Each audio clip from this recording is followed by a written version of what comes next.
जी बच्चों, ये question JEE में, आईएम इंदौर में स्टेटमेंट चेंज कर करके बहुत बार आया हुआ है, तो ध्यान रखना, most important.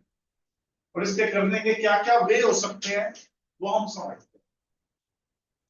Set A has M element. तो प्यारे बच्चों, एक सेट ए है जिसमें कितने एलिमेंट्स हैं बच्चों? एम। जैसे पहला एलिमेंट A1 क्या देता हूं, दूसरा एलिमेंट कोई होगा A2, हमें क्या पता। इस तरह से mth एलिमेंट m होगा। Okay, got it. और सेट बी में कितने एलिमेंट है बच्चों? सपोज पहला एलिमेंट है B1, दूसरा है B2। ठीक है, अब पहले तो मेरे को ये बताओ, जब मैंने सबसेट्स की क्लास ली आपकी, तो मैंने सबसेट्स की क्लास लेते हुए आपको क्या बताया था कि नंबर ऑफ सबसेट्स का क्या फॉर्मूला होता है बच्चों? अगर किसी सेट में m एलिमेंट्स है तो नंबर ऑफ सबसेट्स कितने होंगे, जल्दी बताओ। 2⁻n। इसका प्योर लॉजिक भी बताया था। और जो सेकंड सेट है, इसके नंबर ऑफ सबसेट्स क्या होंगे? 2⁻n। जितने एलिमेंट्स है उतनी 2 की पावर।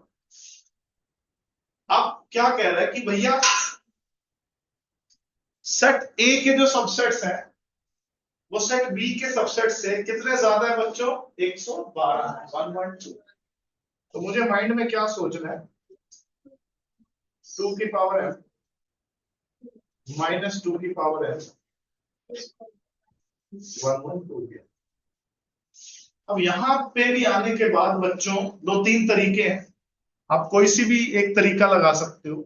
या तो आप ये सोचो यार 2 की कौन सी पावर्स का अगर मैं डिफरेंस लूं कि 112 आए। एक बच्चा जिसको 2 की सभी पावर्स याद है, उसको पता है यार 128 2 की एक पावर है, जिसने अगर याद कर रखी है तो उसके लिए तो बड़े आसान है ये चीज। 2 की पावर 7 है ये। 2 की पावर क्या है बच्चों? और उसको ये पता है यार 16 भी एक पावर है, 128 माइनस 16 112 ही होता है, मतलब ये 2 की पावर 4 है। उसको तो भाई एकदम से m की वैल्यू 7 दिखाई दे गई और n की वैल्यू क्या दिखाई दे गई? 4। और हमें निकालना क्या था? mn। तो mn क्या आया बच्चों? mn क्या आया? 7 इंटू 4 28। उस बच्चे के लिए तो कोई दिक्कत नहीं है। ठीक है बच्चों। एक है हमारा दूसरा बच्चा, भैया उसको पावर से याद थोड़ी बहुत है लेकिन इतनी पावर से याद नहीं है, तो वो कैसे सोचेगा? ये मैं इसको दूसरे वैसे करके दिखा रहा हूं।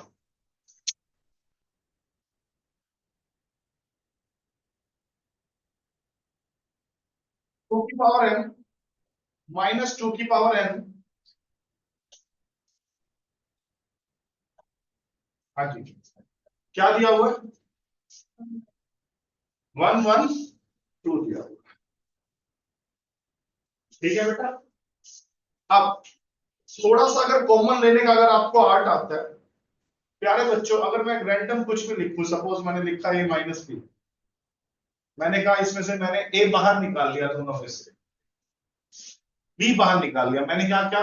b बाहर निकाल लिया। चलो b निकाल दिया। तो मुझे पता है अगर b बाहर निकालूंगा तो माइनस b की जगह तो माइनस 1 रहेगा। a की जगह क्या रहेगा अगर मैंने a बाई? यस, अगर ये बात आपको क्लियर है तो आपका ये क्वेश्चन भी आसान हो जाए। अगर मैं इसमें से 2 की पावर n बाहर निकाल दूं तो यहां बचेगा 2 की m। यहाँ पे आप एक्सपोनेंट का रूल भी लगा सकते हो कि सर 2 की m डिवाइडेड बाय 2 की m क्या होता है? 2 की m माइनस n। वो बात में लगा देता हूँ। 112 का प्राइम फैक्टर्स बनाओ पहले आप। 112 की प्राइम फैक्टर्स बनाओ तो 16 सत्ते 112 होता है, 16 7 112 होता है। इधर 2 की पावर 4 इंटू 7। कुछ बच्चों को स्टेप समझ नहीं आया, तो प्यारे बच्चों 2 की n कॉमन लूंगा। जैसे मैंने यहाँ पे लिया यार a माइनस बी में से b बाहर निकालू तो b की जगह तो यहाँ 1 रह जाएगा, वो माइनस का साइन लूंगा। a की जगह क्या रहना चाहिए? a बाय b रहना चाहिए। क्यों रहना चाहिए? अगर मैं b वापस से मल्टीप्लाई करूं, b into A by B क्या होगा बताओ? a ही तो होगा। और b इंटू वन क्या होगा बोलो? b ही तो होगा। वो माइनस का साइन तो है, बिल्कुल a बाई बी आएगा। तो अगर मैं 2 की m बाहर निकालूंगा तो 2 की m बाय 2 की n माइनस वन। बोलो ये बात समझ आई या नहीं आई? अब मैं कंपेयर कर रहा हूं, अब मैं क्या कर रहा हूं बच्चों? कंपेयर कर रहा हूं। तो यहाँ पे n का वैल्यू क्या दिखाई दिया मुझे? 4। जैसे ही मुझे n का वैल्यू 4 दिखाई दे गया, मेरे पास क्या है? 2 की m माइनस 2 की n 112 है, ठीक है। मुझे n का वैल्यू क्या दिखाई दे चुका है बच्चों? 4। n का वैल्यू क्या दिखाई दे चुका है? 4। तो 2 की m माइनस 2 की 4 इज 112। 2 की m, 2 की 4 को मैं उधर ले जाऊं तो 112 प्लस 16 तो 128। समझ गए मेरी बात? तो 2 की m इज 2 की 128 होता है 2 की 7। m की वैल्यू 7 आ गई और n की वैल्यू क्या आई? अभी अभी 4 आई। mn क्या हुआ? 20। तो ये क्वेश्चन यही में बार बार बदल के आ रहा है। ऐसा एनसीईआरटी एग्जाम्पलर में भी है बच्चों। 11th में एनसीईआरटी के बाद थोड़ी जो और अच्छी बुक है वो है एनसीईआरटी एग्जाम्पलर। उसमें 112 की जगह जो दे रखा है बच्चों, वो 56 दे रखा है। तो जो ये वीडियो देख रहे होंगे 56 वैल्यू लेके सेम क्वेश्चन करेंगे और सेम आंसर देंगे इसी क्वेश्चन का। बाकी बच्चे तो ऑफलाइन में अभी करके ही दिखाओ ये क्वेश्चन, ठीक है।